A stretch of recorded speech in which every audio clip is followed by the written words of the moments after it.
All right, I think I'm going to start. Is that all right with everybody here? I hope. My name is Dwayne Hill. I'm the district engineer for MnDOT, and I'm filling in for Roberta today. Roberta couldn't be here. So I just want to welcome you on behalf of her and behalf of MnDOT and myself. I've got maybe a 15-minute presentation to go through. I think if you show the next slide, I can give you an outline. But there's an agenda on the corner of the table. If you haven't got one, maybe we could pass them around. Raise your hand. And then there's also a sign-up sheet on the corner of the table, and we'd like to keep track of attendance. So be sure to sign in before you leave. We'd really appreciate that. It's good to know, as far as part of our process, it's good to know who's here. Okay? So what I'm going to try to do today is cover the information that's being shared in our amended scoping decision document that was published last week. I'm going to give you a brief update on the economic study and where we are with that, and we've got one more public meeting on the economic study. And then lastly, I'm going to review the project development schedule so everyone's clear what the project development schedule is going to be, or is for this project right now. And then when I'm done, if you have questions, I'd be happy to try to answer any questions you have. And I've been listening to Roberta diligently for the last few months, and hopefully I have all the information and can do as good of a job as she does answering any technical question you might have. So let's go on to the next slide, Beth. So we published our amended scoping decision document last week, and it's available for the public to view. It's at the Eveleth, Gilbert, Mountain Iron, and Virginia Public Libraries. It's also available at our office in Duluth and our office in Virginia if anyone wants to see it there. And then we have this link, and that link was in our news release. And if you click on that, it's about a 20-some page document. You can open it up and review it. So let's go on to the next thing. I guess in general, I looked through the document and I read through it a couple of times.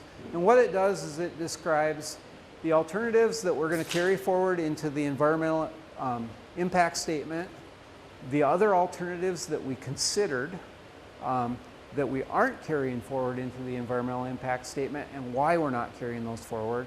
And then it talks about what's our process, what's our public involvement process, who have we been working with to develop this project. Whether it's this group, the PAC, our technical advisory committee, or the public agencies that have been involved in helping us determine environmental impacts and permitting issues. So, I think we were trying to anticipate what kind of questions people would be interested in. So one of them is, why were new alternatives considered? And if you remember back last winter, we came back to this group and said, you know what, we're going to reconsider, we're going to look at the Western alternative again. And the reasons that we decided to do that are kind of listed here, I guess. Our project cost considerations, we were learning more about the AM alignment and the E2 alignment, and there were concerns about the bridges. There were concerns about costs of the mineral rights, concerns about the engineering. So the AM alignment, we found out, we learned more about the mining operation and how that would impact the road fill. There were concerns about availability of funding for this project, and concerns by just the people that were going to be impacted by those different alternatives. So we thought we needed to go back and just verify that we were looking at the right thing. So that's what we've done the last few months by considering again the Western alternative. And during that discussion, this new alignment that we really hadn't been carrying forward, the E2A alternative came up. So that discussion really resulted in, it was a fruitful discussion in that now we are considering carrying the E2A alternative into our environmental impact statement process. Another issue that we've been thinking about is the longevity of whatever alternative that we would be carrying forward. And so that really goes back to what kind of minerals are under the alignment. And the last thing is the economic impacts. And whether it's economic impact because we added a whole bunch of miles to the commute, or affected businesses, or had impacts on the mining industry, those are all considerations that we've taken into consideration as we've looked at these alternatives over the last few months. Let's go to the next slide, Beth. So what did we consider? We considered 3 new alternatives. I kind of tried to go through those as I was talking, I think, but they're all modifications of things we had looked at before. So one of them was called the W1A, another one is the E1A, and the third one is the E2A. And we did some studies to look at the feasibility of each of those alternatives. We did economic analysis, we looked at impacts to wetlands, impacts to parks. We did some geotechnical work that's still ongoing. We did the bathymetric survey, which is a survey of the Richelieu pit and the depth of the water, so we can get an idea of the contours of the bottom of the pit. We received agency input. We had an agency coordination conference call with EPA and the Army Corps of Engineers and Federal Highway to talk about all these alternatives and what we learned so far, and to really try to figure out which ones were the most feasible to carry forward into the environmental impact statement. And then the other factor, frankly, is cost. And what we learned is that there aren't very many alternatives that are really within the project budget we initially had established. Cost is a factor, but all of these alternatives are going to cost a lot more than we initially imagined. So we've been working within our agency to identify additional funding for this project. And as we get closer to selecting a preferred alternative, and as we study these alternatives more, we're going to have a better handle on what the total cost is going to be. But it's still a learning process, and we still do not know exactly the cost of any of the alternatives. We just know that they're a lot more than we initially anticipated. And as a result of all the work that we did the last few months, we're carrying one new alternative forward into the environmental assessment process, and that's the E1A alternative, the one that we've talked about the last few months that goes through the Richelieu pit. Next slide, Beth. So this graphic shows all the different alternatives that we had studied, kind of the big picture, or the additional alternatives. So I guess I could point, but you know the purple line is the W1A.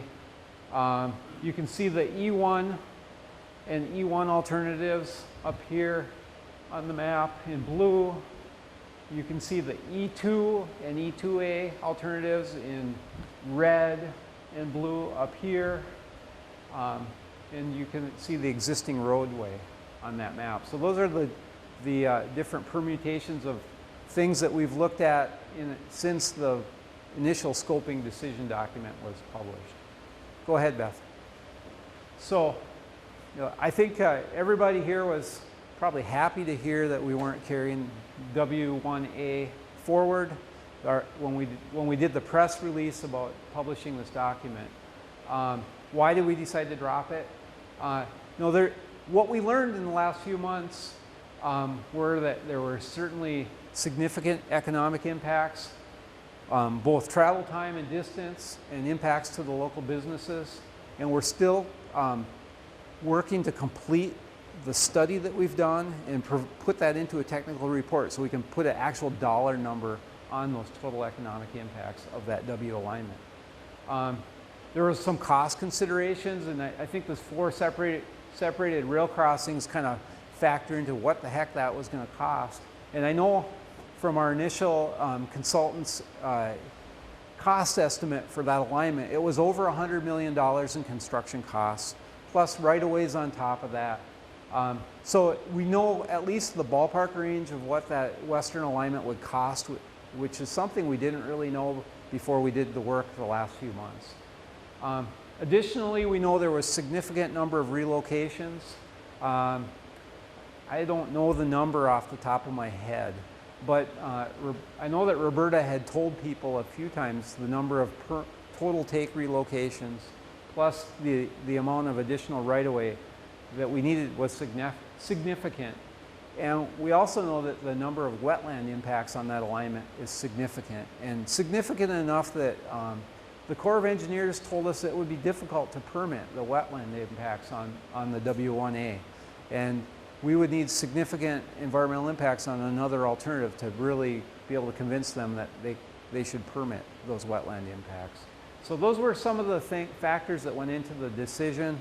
We looked at it, we studied it, we gathered a lot of really important information that helps us move forward, but yet in the end we still found, like we did in our initial scoping document, that there were such great environmental impacts and economic impacts that we wouldn't carry it forward.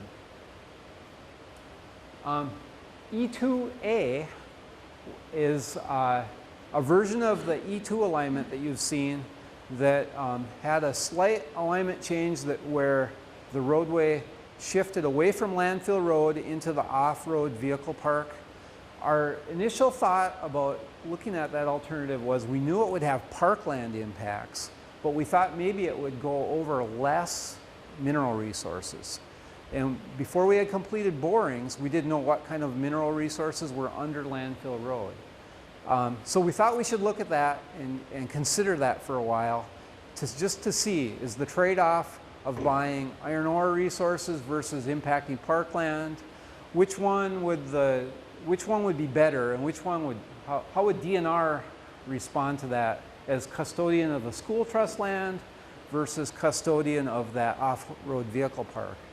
And as we studied this, one thing we learned is we did borings along the landfill road, and we found out, well, there's not a lot of taconite resources under the landfill road, which we didn't know before. So at least the value of the taconite resources was less than we initially thought. So that kind of pushes us back towards, well, we really don't want to be in the parkland. We don't want to impact parkland. That's a major environmental impact if you have to take parkland for a highway project. We'd rather avoid that as much as possible. So that was probably the key factor in deciding why to drop the E2A alignment. Let's see, what else did we have here? I guess the bottom bullet there, it provided no benefit to the public over the E2 alignment. So we decided not to carry that forward also. Go ahead, Beth. The E1A alternative, that one was added during this discussion, and we have to thank RGS and United Taconite for bringing that one forward, I think. And what that does is it seems like it has benefits that we really didn't understand very clearly until we started this discussion. Has potential lower cost and a permanent option because through the existing pit and based on the drilling that we've done so far on the midway side of the pit, we haven't found a lot of iron ore resources that we would have to encumber. And that was what kind of the people that know about mining told us when they said you should look at this alignment. So we think that, partly that's lower cost because less resources. It's shorter than E2, so it'd be lower cost because less road to build. Potentially there's no bridge involved in that alignment, so that would have less cost. Potentially we'll build a fill across the pit. And someday there may be a need for a mine access bridge, but we think there's a way to stage this so that when that time comes, we could build the bridge then without impacting traffic. So that's part of our goal, is to figure out how to place the fill for that pit, for that alignment, without impacting traffic so that we could build a bridge in the future.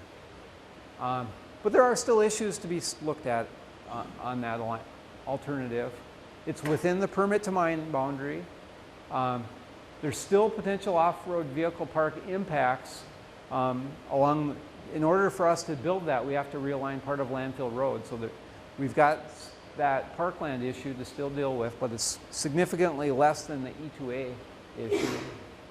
There's potentially underground mine shafts under this alignment, so we still have to do some investigation to verify that they're not going to be an issue with that alignment. And the fill in the pit, I've kind of described every one of these alignments has an engineering challenge, and filling that pit is the engineering challenge that is something that's a little bit different. In our road construction industry, we typically don't build a road across the middle of a lake, so we've got to figure out how to do that.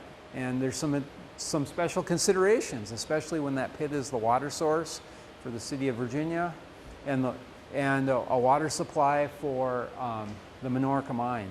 So those are some things that we still have to study and kind of figure out the answers to. Let's see here. Let's go on, Beth. I think that kind of covers that. So we're doing some additional analysis on E1A. Cliffs is evaluating the alignment. We might tweak it a little bit, and the boring logs. So we might tweak the alignment to help their air quality permitting. We might tweak the alignment to stay away from anyone that ever saw that pit when there wasn't water in it knows there's a deep hole kind of close to the existing Highway 53. We might tweak the alignment a little bit to stay away from that deep hole so we don't have to put fill out into that hole that's under the water. So there's some small tweaks that we still need to do.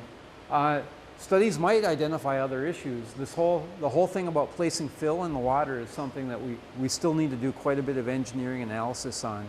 And we need to know something about how the groundwater flows into this pit and how it's used, and make sure that we are considering that with this particular alternative. And in the end, those study results will be included, at least in summary, in our draft EIS. So what that draft EIS document is going to look like is a technical summary of the impacts and issues with all of these different alternatives that we're going to show you now, I think. And then it'll refer to a bunch of technical reports that will either be available for public review or attached. And those technical reports will talk about geotech issues, they'll talk about groundwater issues, they'll talk about wetland impacts in more detail, and so on. So the alternatives that will be discussed in the EIS for all of you to comment on are the no-build alternative, where we close the road. Second one is use the existing Highway 53 just as it is and buy the minerals underneath it. The third alternative is the M1 alternative that everyone's seen many times over the last few years. The E2 alternative that has the big bridge across the narrows in the pit. And then E1A, which is likely going to be fill across the Richelieu pit. So there'll be 5 alternatives that we study in that draft EIS. The goal of that draft EIS is to kind of put all the issues out there for the public and the public agencies to comment on and kind of give us feedback to help guide our selection of a preferred alternative. And so that the draft environmental impact statement does not identify a preferred alternative. The next step then is to finalize that environmental impact statement where we say this is our preferred alternative based on all the comments we received so far. This is what we think is the best solution to resolve this transportation problem. Go ahead, Beth. So here's a display that you would see in the scoping decision document that shows the alternatives that will be carried forward. So I talked about them before, but the E2 alternative, E1A alternative, the existing Highway 53 alternative, M1, and then that other one, the no-build closure, is find your way, I guess, is the way that you have to describe that. And we all know we ruled out W1, so if that's the way, that's probably not a likely good solution.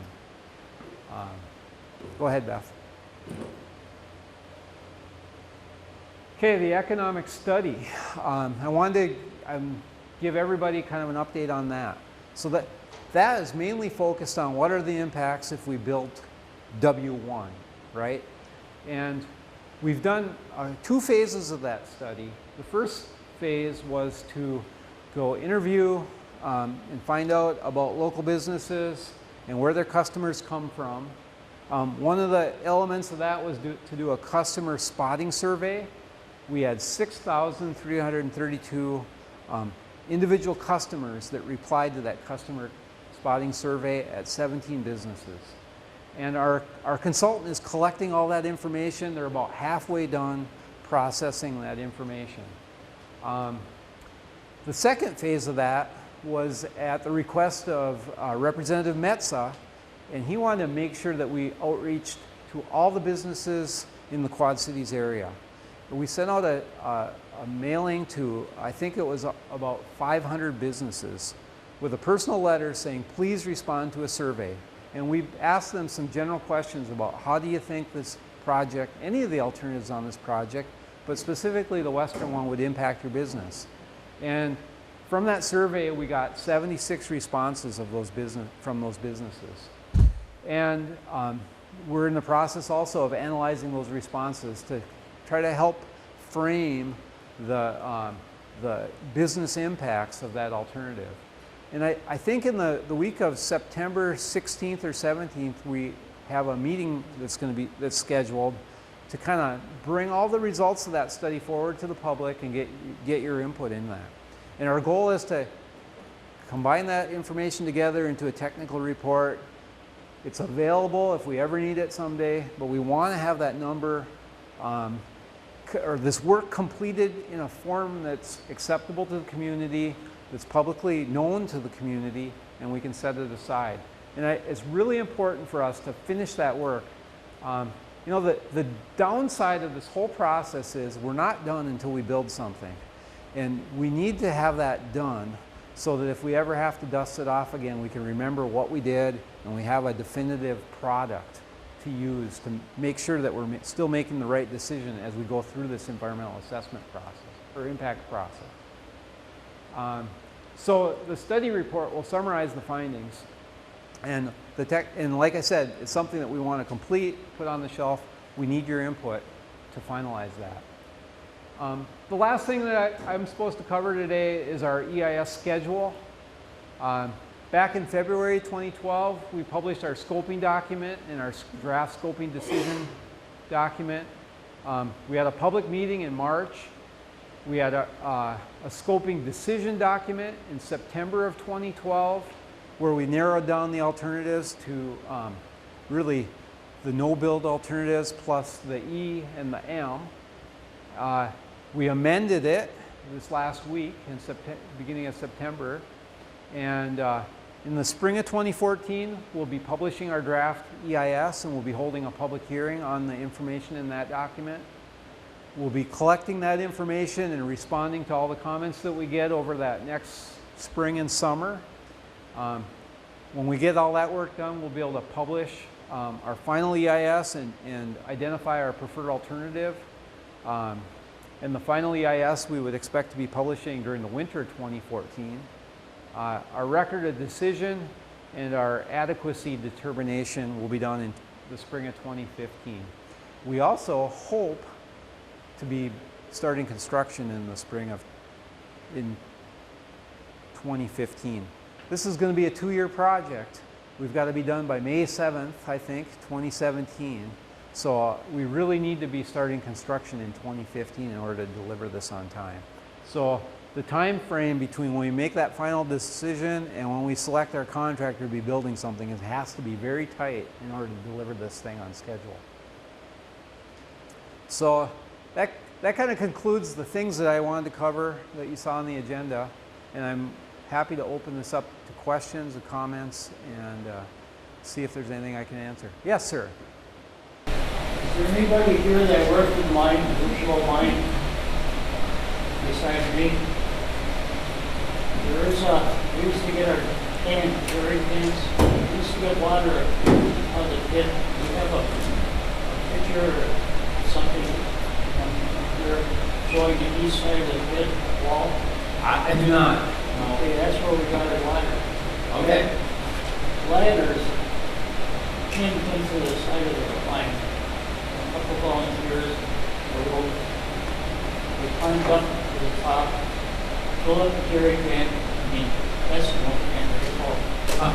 Screw the top on, rope it down, and then somebody will attach another one to the rope. And we rope that down, and that's how we got our water up the mine, out the east side. It was on the east Bank. East Bank. Side of Jerusalem. Okay. It's right across from History South. Okay. So what was the water source? There's a big spring up there. Okay, artesian well. So that's probably the same groundwater that's flowing in to fill up the pit right now? Yeah, right where the pipe goes, there used to be a spring that people went and filled with junk. Okay. There's the old land spring, and they close that off and fill it in. That's important to know that. Thank you. And I got an idea as far as filling it. You do? Want to take the mine crew down, then move all that land, the mine will sit on, shut it down, and then east, southeast corner. Okay. Well, remember where I showed you where the work road is today? You know, one of the things, the preliminary work they've done on the E1 alignment, we've got kind of a preliminary run of earthwork. And of course that, we might change the alignment, might change the elevation of the profile, but the earthwork we're able to almost balance it. So in order, because you're gonna have to cut through that old mine dump, come down the hill, and where we cut, the fill almost balances to go through the pit. So there will be a little excess actually when we're done, the way the earthwork numbers work out right now. So we probably aren't going to have to look for a place to find additional fill material. It'll be just part of the roadway excavation.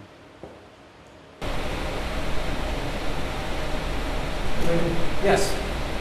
Has anybody from MnDOT contacted E2A Alignment Steel? They did a huge hydrology study and stuff. Has that been re-resurrected? So is that the one that the city had? We have it. Roberta's got a copy of it.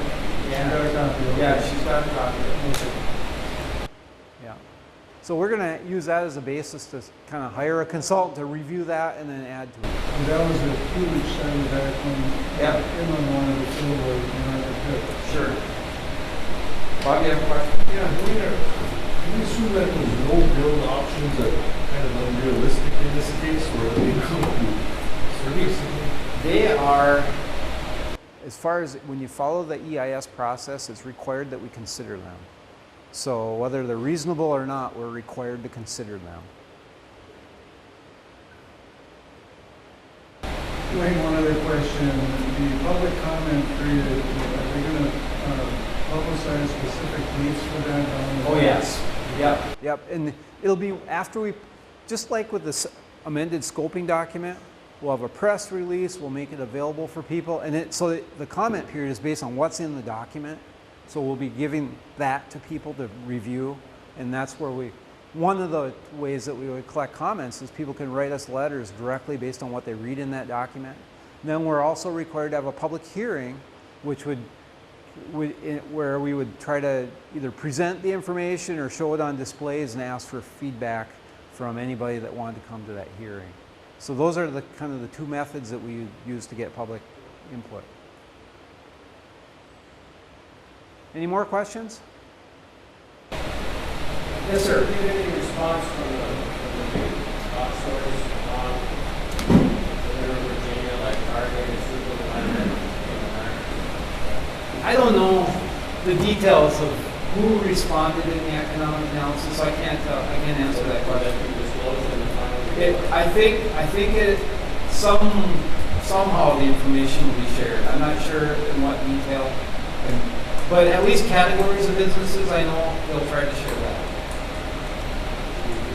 The categories of the business.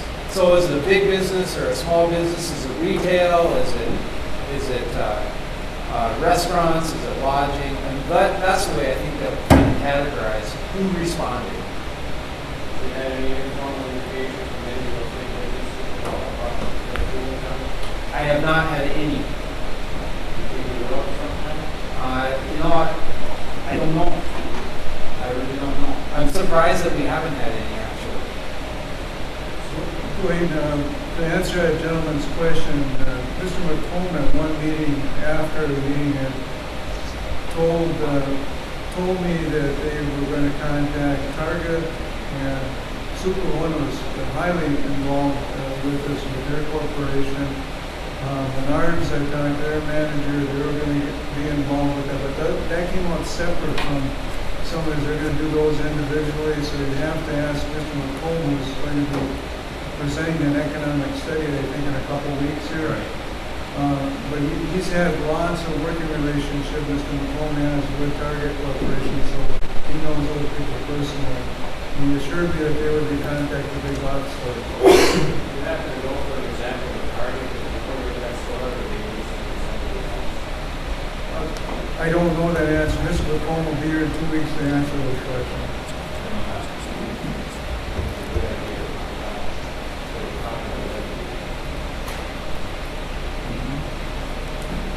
Let's see here, we have one more question, Greg?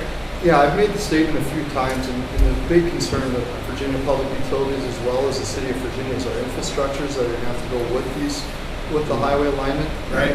And the concern that I have personally is the timing, and the expedited design build type of engineering. Yep. So the question that I have is, the engineer that you've retained to do this environmental impact statement, are they also going to be your design engineer? Or are you going to do that in-house? If we do, I think likely, we haven't made the decision yet, but I think likely we're going to be doing design build, where there will be teams that propose to design and construct this project. So it's partly qualification based, partly cost based selection. And so it'll be engineering firms that partner with contractors to submit, and we will have a process to So select. you have not picked the engineer? It won't be until we get to the end of the environmental process before we do that. And now, Roberta had answered you twice saying that yes, the public utilities admin as well as the City of Virginia would be able to piggyback that engineer so that we can do it all. We'll find a way to do that. Okay, Yes. thank you very much. Yes. We know it's critical, and it's got to be part of the construction. It's got, you don't do the utilities separate. That doesn't make sense to break it up and dig it back out. Right. Yes, sir. I'll try to talk about that noise. The drilling that's taking place in the Rockville line. Yes. Are they drilling completely through the ore body, all the way through to the quartzite that's on the bottom? That's my understanding. I know that they drilled some deeper than 500 feet. And they're keeping cores of all that? Yes, they are. We're going to analyze? Yep, they're analyzing them for iron content, and I think eventually we're going to have to go back and look at some for the other minerals also. Okay, thank you. Any other questions? We brought copies of the layouts. We did not hang on the wall, but I thought if anyone wanted to look at details of the layouts, we could roll them out on these tables when we're done. So if you have questions that are detailed about the different alternatives, we can roll out the layouts and you can see kind of the latest and greatest version of those. So if you're interested in that, come and see me or find Beth. Beth can help you with that. And thank you so much for coming today. I appreciate it.